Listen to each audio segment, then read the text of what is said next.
रंग चारों ओर, रघुनंदन का गूंजेगा दुनिया में शोर।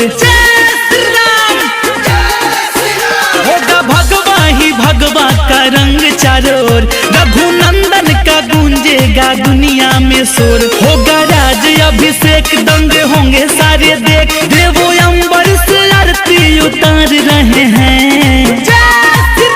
अभिनंदन करो रोड़ी चंदन करो, श्री राम जी अयोध्या पधार रहे हैं। अभिनंदन करो रोड़ी चंदन करो, श्री राम जी अयोध्या पधार रहे हैं।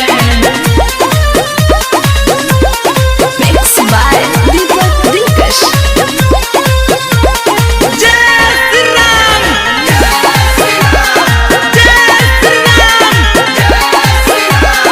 लौटे हैं राम बनवास पूरा करके, भाग जागल बाटे अयोध्या शहर के।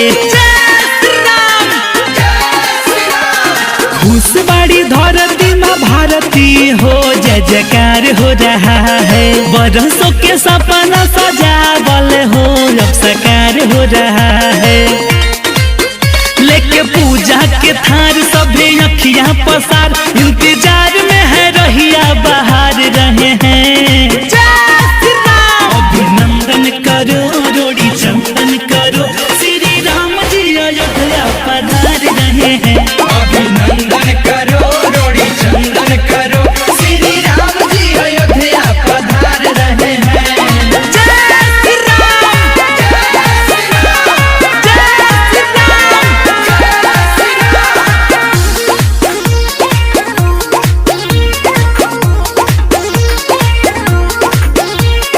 अवतार स्वर्ग से पालनहारी, सिया लक्ष्मण संगे राम बनवारी। मंगल भवन मंगल हारी, गावे अजय बच्चन मोहनी मयंक मनु दीपक साथ में करेगा नमन। राजा दशरथ के द्वार